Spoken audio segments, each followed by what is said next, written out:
Hanya saja para fuqaha ini mensarankan ta'rif lughah ini agar ditambah ala sabilil muawadhah. Tapi ini dibantah. Kendalanya ini mereka ini thalabatul ilim banyak yang cara pemikirannya ini masih campur. Jadi sehingga kalau dia memikirkan jual beli, maka di situ campur jual beli menurut logo, menurut uruf dia, ya, di daerah dia sendiri, dan menurut istilah. Dalam kesempatan ini saya mau menjelaskan ta'rifnya saja dari al-bai', mungkin insyaallah sampai al-waqaf. Bismillahirrahmanirrahim. Alhamdulillahirabbil alamin. Wabihi nasta'in, wassalatu wassalamu ala asyrafil mursalin nabiyina Muhammadin wa ala alihi tahirin thayyibin wa ala sahabati ghurril mayamin wa man tabi'ahum bi ihsanin ila yaumiddin. Video ini sengaja saya buat secara khusus untuk peserta Daurah Fathul Mu'in yang biiznillah insyaallah beberapa pekan lagi akan memasuki juz 3, akan memasuki rubu'ul muamalat, fikih muamalat. Secara umum untuk para thalabatul ilim, para mustafidin, sepengalaman saya membaca Fathul Mu'in, Fathul Qorib, khususnya dalam fikih muamalat, ini kendalanya ini mereka ini thalabatul ilim banyak yang cara pemikirannya ini masih campur antara makna lughah, makna istilah, dan uruf, ya. Jadi sehingga kalau dia memikirkan jual beli, maka di situ campur jual beli menurut logo, menurut uruf dia, ya, di daerah dia sendiri, dan menurut istilah. Nah ini mengakibatkan pada salah pemahaman, ya, terus salah tasawur masalah, dan masih banyak lagi yang lainnya.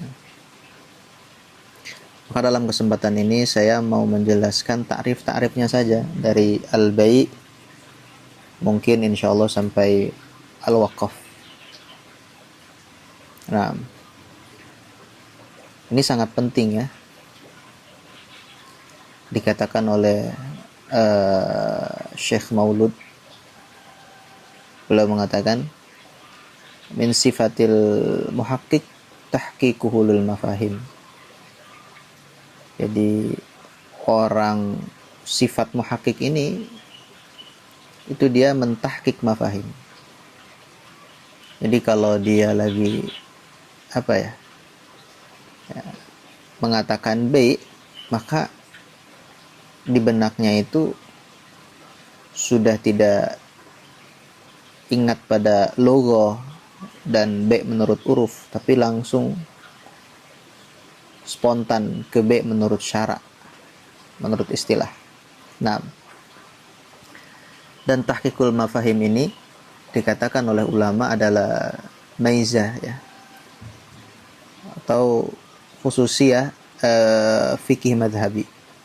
Jadi orang yang nggak belajar fikih madhab, maka orang tersebut akan tidak faham, ya, tidak sempurna pemahamannya, tidak tahqiq pemahamannya pada istilah-istilah syara'. Baik, supaya ringkas, kita langsung saja masuk ke poin, yaitu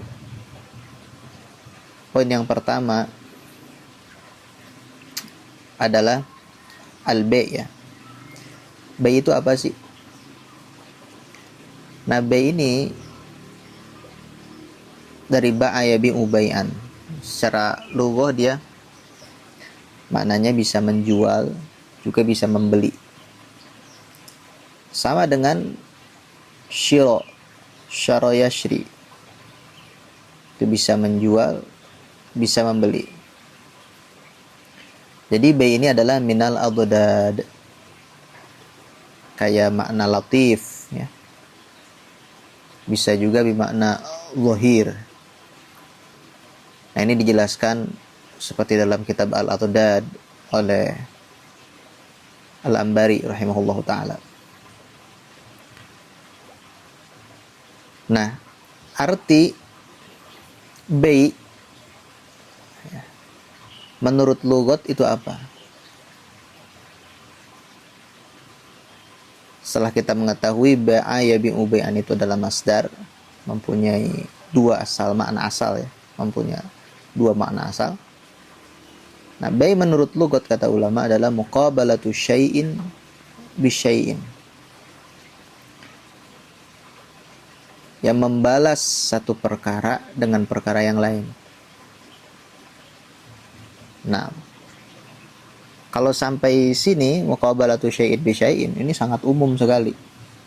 Baik ala sabilil mu'awadhah atau tidak ala sabilil mu'awadhah. Jadi orang berbuat baik pada kita, kita balas dengan kebaikan lagi. Kita balas dengan doa. Orang salam, kita jawab. Nah, itu termasuk baik.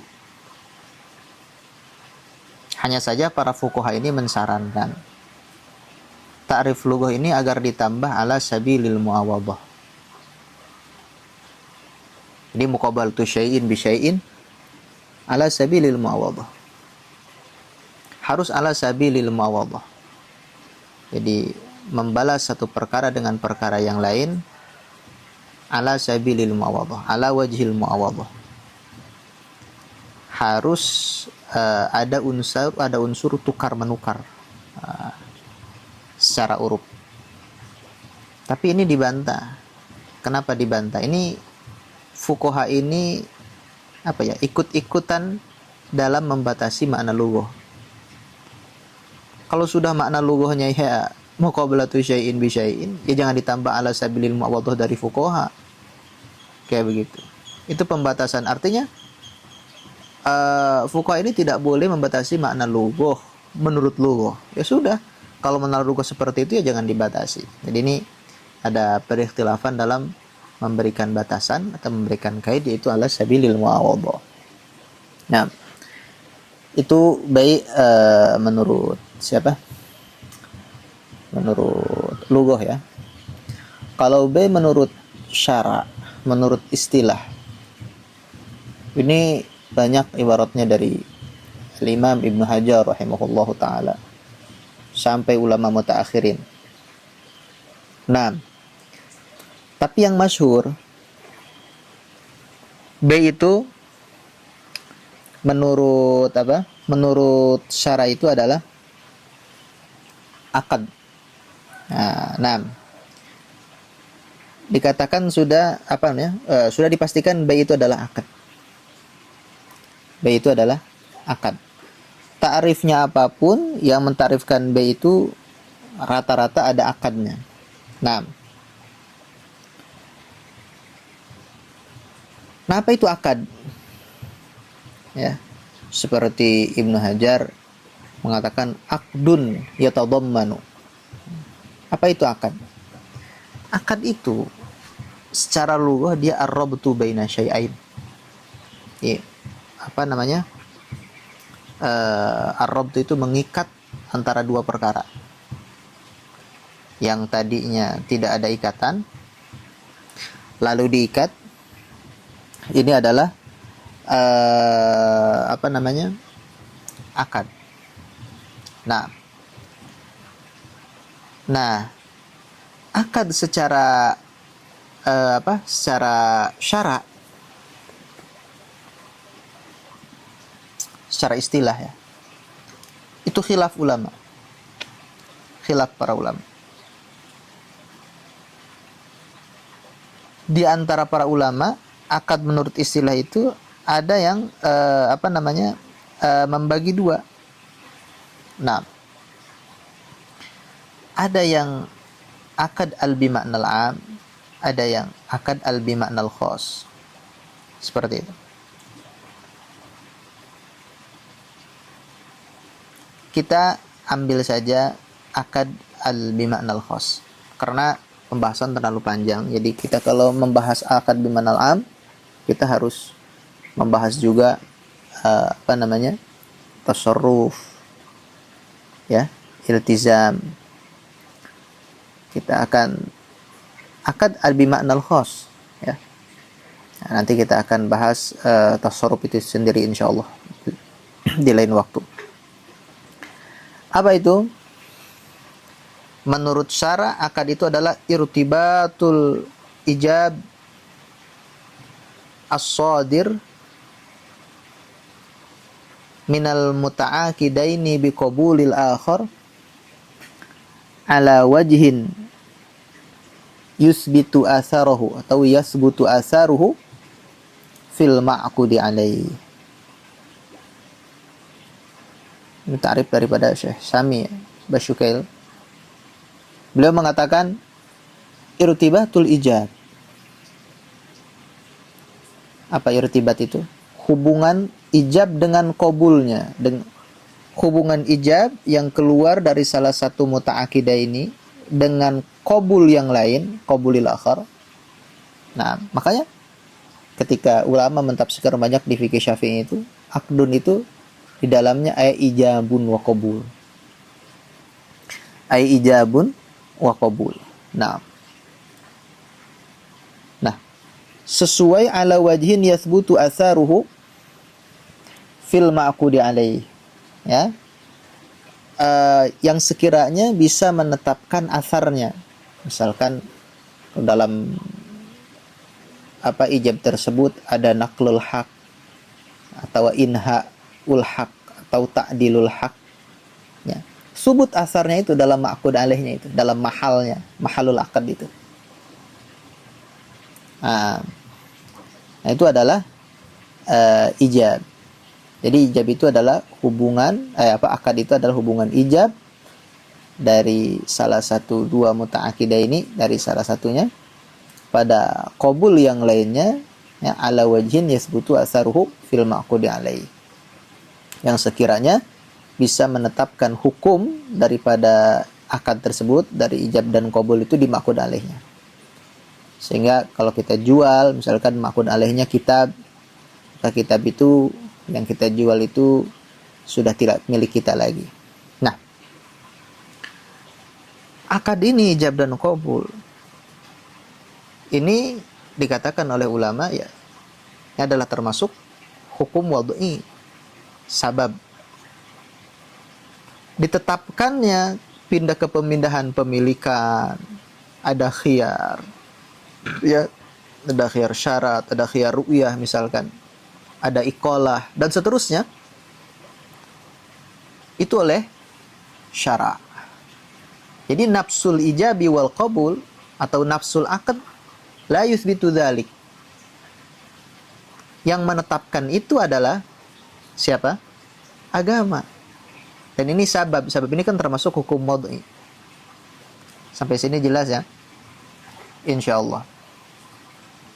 Sehingga di mazhab Imam Abu Hanifah ketika menjelaskan hukum wad'i itu, dia membagi. Di mazhab Imam Abu Hanifah ini ada yang batil, ada yang fasid. Nah, ketika akad yang batil dan yang fasid itu beda. Dimana kalau yang batil ini sama sekali asarnya ini nggak ada, yaitu ketika rukunnya ini tidak terpenuhi. Nah, kalau sifat dan syarat, sebagian syaratnya tidak terpenuhi, akan dikatakan hanya fasid saja, tidak sampai ke batil, sehingga asarnya tetap ada. Dan keduanya, baik batil dan fasid, ini sepakat di mazhab Imam Abu Hanifah dosa. Kayak begitu. Sampai sini jelas ya. Jadi ada ijab dan qabul ini ditetapkannya oleh agama, oleh syara, oleh syari, oleh Allah Subhanahu wa taala. Nah, Kenapa kita harus mengetahui ini? Ya kita supaya tahu nanti ketika diatur oleh fikih itu, jangan selalu kita ini kok bisa begini. Yang penting kan saling ridho. Nah, yang penting kan kita sudah tarodhi dan seterusnya lah. Jadi kalau ini terus dijadikan pijakan terus menerus, kita tidak ingat ya bahwa yang menjadikan akad ini adalah sabab daripada misalkan kepindahan pemilikan dan ta'dilul hak dan semacamnya, itu adalah agama. Ini tuh akan bahaya kayak gitu. Ini sangat jelas ya, sangat jelas sekali. Nah, yang tadi itu akad bimaknal khos. Kita biar biar sempurna lah ya, saya jelaskan al akad bil maknal am. Kalau akad bil maknal am itu dia lebih luas daripada makna sekedar akad bimaknal khos. Akad bimaknal khos itu kan ada ijab dan qabul, dari salah satu dua muta'akidah ini harus ada dua orang, kayak begitu. Nah, itu akad bil maknal khos. Kalau akad bil maknal am tidak seperti itu. Dia mirip dengan iltizam. Nah, dia mirip dengan iltizam. Apa itu? Dikatakan oleh ulama, akad bil maknal am itu at-tasarrufu, atau tasarrufun, atau kullu tasarrufin yatadammanu, pertama yatadammanu insya'a haqqin, itu yang pertama. Yang kedua nakla haqqin. Yang ketiga ta'dila haqqin. Yang keempat inha'a haqqin mutlaqan. Maksudnya mutlaqan gimana? Baik min syahsin wahid atau min syakhsaini. Ya, baik min syahsin wahid atau min syakhsaini. Sekali lagi, kullu tasarrufin tadammana insya'a haqqin au naqlahu au ta'dilahu au inha'ahu mutlaqan. Maksudnya mutlaqan apa tadi? Baik dari syahsin wahid atau syakhsaini. Nah, itu adalah akad bimanal am. Jadi setiap tasarruf kelakuan kayak begitu ya. Nah, tasarruf apa saja? Tasarruf ini kelakuan lah kayak gitu ya. Kalau orang Sunda bilang lengkah pola kayak gitu ya. Lengkah pola. Tasarruf baik tasarruf fi'li atau tasarruf qauli. Kalau dalam tasarruf nanti dibahas ya. Yatadammanu, yang nyimpen insya'a haqqin. Jadi memunculkan hak. Yang tadinya tidak ada hak, dimunculkan hak. Contohnya seperti apa? Ya banyak. Di antaranya wakaf. Misalkan yang tadinya yang kita wakafkan ini fuqara atau masakin, kalau jihad wakafnya. Kalau wakafnya muayyan misalkan Zaid atau siapa saja, Ahmad, Muhammad, dia tidak punya hak dari harta, sekarang jadi punya hak. Nah, itu insya haqqin. Nah, au naqlahu, atau memindahkan hak. Memindahkan hak ya seperti hawalah. Ya. Itu memindahkan hak. Nah, bai'udain biddain, ya, itu memindahkan hak. Nah, terus au ta'dilahu, atau mengganti hak. Yang tadinya utang kita gantikan ke misalkan ke minjam, ke ijaro dan seterusnya, atau ke salam, atau ke B. Contoh seperti apa? Contoh dalam suluh. Suluh ini kan bisa, itu bukan akdun mustaqil. Di dalam suluh ini bisa jadi bai, bisa jadi salam, bisa jadi ijaroh dan seterusnya. Nah, au inha'u, atau inha'ul hak. Tadinya kita punya ada hak wati karena ditolak, jadi selesai. Nah, itu baik dari tasarruf wahid, seperti tolak kan dari satu sisi kan, nggak butuh dikabul. Ya, min syahsin wahid atau min syakhsaini. Ini semuanya adalah akad. Untuk pembahasan yang selanjutnya insyaallah kita di video yang akan datang biidznillah subhanahu wa ta'ala. Mudah-mudahan ini bermanfaat khususnya bagi saya, umumnya bagi para mustafidin, thalabatul ilm. Wabillahi taufiq. Wassalamualaikum warahmatullahi wabarakatuh.